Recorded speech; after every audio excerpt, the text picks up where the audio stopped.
Okay, hi everyone. So today let's discuss this interesting problem. So it says a sphere starts rolling down an incline of inclination theta.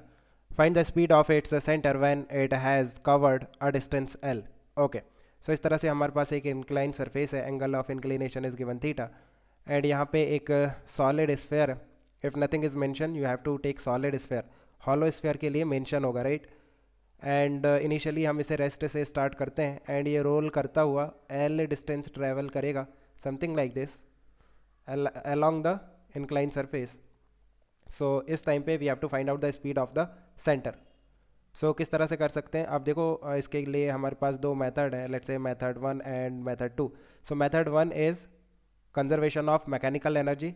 जैसे हमने इसके previous दो videos में discuss किया है कि rolling के टाइम पे मैकेनिकल एनर्जी कंजर्व होती है. क्यों होती है?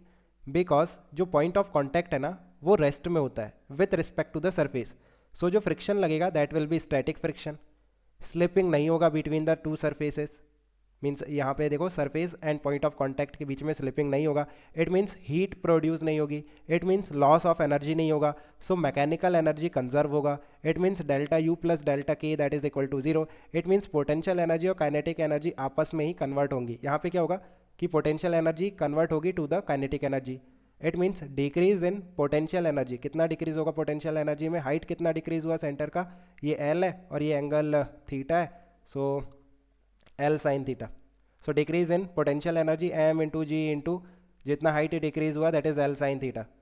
That is equal to increase in kinetic energy. यहाँ पे तो काइनेटिक एनर्जी जीरो था, यहाँ पे कितना काइनेटिक एनर्जी हो गया?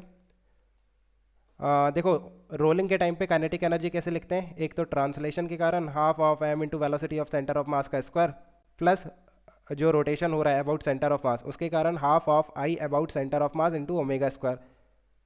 एंड प्योर रोलिंग की कंडीशन है v is equal to R into omega. So देखो इसे थोड़ा सिंप्लीफाई करो. Half of M into V square plus half of I about centre of mass for a solid square is 2/5 of M R square. And omega will be v upon R. v is equal to R omega, so omega will be v upon R. So v square upon R square, omega square will be v square by R square. So इसे simplify करो, कितना आ रहा है ये? M देखो ये are square cancel हो गया, ये 2 भी कैंसिल हो गया. So 1/2 plus 1/5 M into V square. So यहाँ से 7/10 of M into V square. That is the increase in kinetic energy and equate it to the decrease in potential energy. So इन दोनों को इक्वेट कर दो.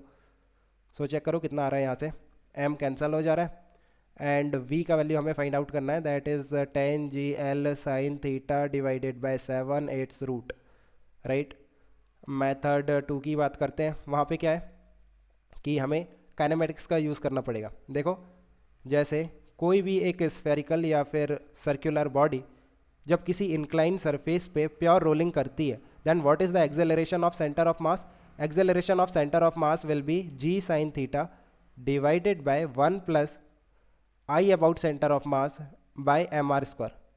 ये डेरिवेशन हमने काफ़ी बार कर लिया है पहले और ये रिजल्ट आपको याद होना चाहिए. राइट. डायरेक्टली यूज़ करते हैं इसे.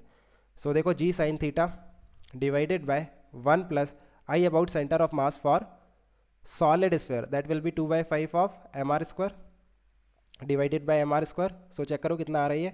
5 G sine theta divided by 7. Right. M R square तो कैंसिल हो गया. So that is the value of acceleration. Initial velocity 0. मैं parallel to the incline surface की बात कर रहा हूँ, है ना. एंड डिस्प्लेसमेंट कितना है? एल. सो एस का वैल्यू एल हो गया. So just use V square minus U square is equal to 2 into A into S. Initial velocity 0, final velocity हमें फाइंड आउट करनी है. That is √2 into A into S. That is 2 into acceleration का value 5 into G into sine theta divided by 7 into S का value L. So same answer आएगा, है ना. So I think you have understood. Let me know if you still have any confusion. We can discuss further. Okay, guys, keep working hard. Best of luck. Bye.